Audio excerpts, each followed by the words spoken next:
contact so he could trip over it, and then I kick that leg back, and then I rotate my opponent. I want the calf on shin this direction, and I want to extend this leg, right? And now because your weight is forward, when I extend this leg here, oh, Sensei, how are you? I'm going to show Tai Otoshi today, and but you know, I'm going to show it in different phases. You know, most of the time people just show this. Os, bow, this is Tai Otoshi here, bang, okay? But there's a lot more to Judo than just that, and this is a principle that can go a long way if you're trying to learn Judo, period, right? So we're going to talk about different setups, the attacks, and then sort of the finishing lines, or how the finishing mechanic works, and the options that you may have as a defender, and then parlaying those defenses into a winning position for me. First and foremost, you see this gi, Sensei? Love it. You can get 20% off following my links down below. 20, that's pretty significant, right? 20% off. That's significant. Yeah, so check out the links down below, right? 20% off Fuji gear. Not everything, but a select few. This is the ultralight, great gi. Okay, so Tai Otoshi. Traditionally, it looks like this. One, elbow goes into the armpit. I'm gonna tuck this elbow to the side of my lat, and then I'm gonna drive through. And then this foot position is extremely important, okay? It's right on the outside of his foot, and I go calf on shin and make contact so he could trip over it, and then I kick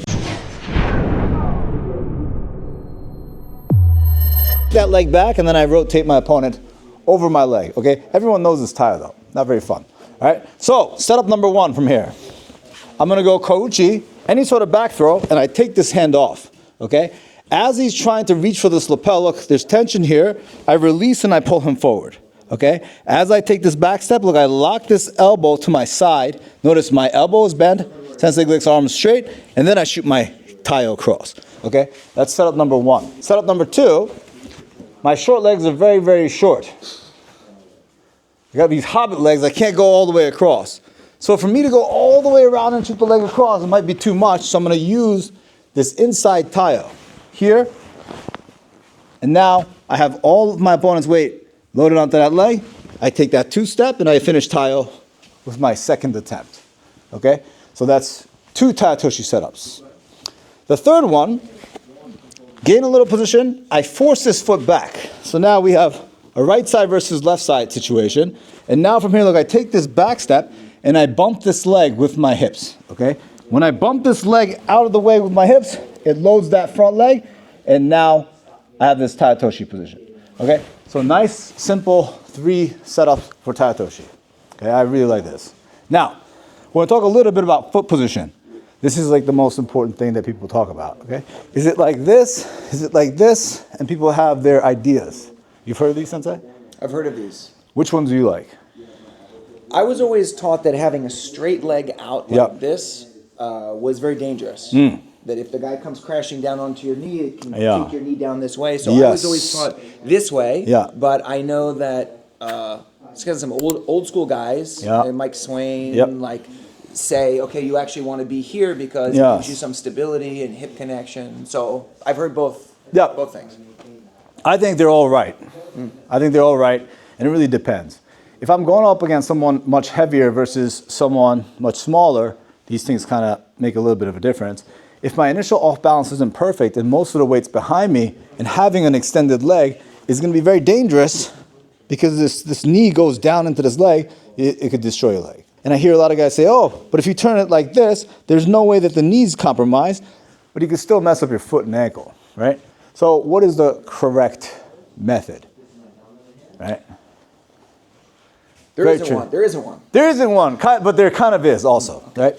So if we're going in this direction, right, and if I just want to trip you, right, and then as you're taking this step forward, this is sufficient because you're going to get caught here, topple over, right? But if the weight's behind me here, and if I'm sliding across, right, I want the calf on shin this direction, and I want to extend this leg, right? And now because your weight is forward, when I extend this leg here, right, there's a chance, right, that the weight goes over the leg, but beyond the point of my joint.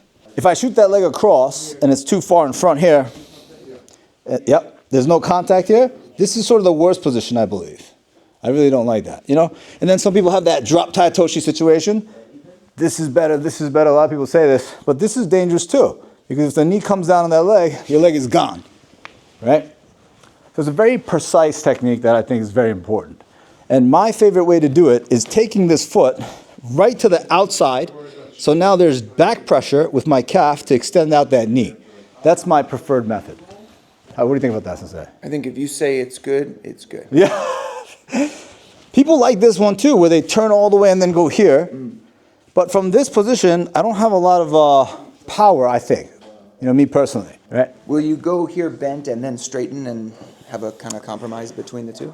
Can potentially, but this is the thing, right? If I escape my elbow here, it's very difficult for me to rotate my hips down this way here. So I would prefer this arm going across, but now we're playing in Tai Otoshi territory, you know? So it's a little bit of a different story, you know? All right, let's talk a little bit about defense. Sensei, could you go Tai Otoshi? Simply. 1, 2, 3. Tai comes across. Bang! Okay? This is no good. So as he's coming in here, stay right here to the side here. As he's shooting that leg across, look, I step over this leg. Okay? And a good counter to know is to pivot off of this. I'm going to back heel and then drive my opponent with a Kosoro Gake. Okay? Really simple defense to the Tai Otoshi. So, as I'm shooting my leg across, Sensei steps around right here. Okay? He's going to back heel this leg. Whoops. And takes me down, Kosoro Gake. This is a simple counter to be able to learn for the Tai Otoshi. Okay? But we're going to anticipate this motion. So, Sensei, from here. 1, 2, 3. 1, 2, Tai comes across. As I'm stepping across, you're going to bring foot to foot. Whoop. Right here. And then big Uchimata. Whoa, this is it. Okay, so this is a nice sort of a thing to be able to do. The moment you go Tai-O, you anticipate the step through, and then you bring this foot underneath, and you can go Tai-O or Osoto. Okay, or you could go Osoto Gari as well, right? Yeah, right? Right, so we have now two sort of finishing mechanics or options for the person stepping around that Tai Otoshi, right? So now we have Tai Otoshi set up, multiple ideas about the entry of the Tai Otoshi. You know, and we didn't cover this one, it's a lot actually, right? But shifting the body weight to this direction and then blocking the Tai-O to the outside of the foot this way. This is a Tai Otoshi also, right? And now this looks a little bit different because we're taking him in that direction. That's a cool Tai also. Matsumori says that. Big throw. Yeah. Feels like you're... Right, and then we have a sort of a basic counter, and now we have sort of contingency plans when the opponent tries to step around the Tai Otoshi. How was that today? You like that? Great. I've never seen that counter before. Yeah, that's a good one. Yeah. Oh, Sensei, thank you very much. Oh, thank you.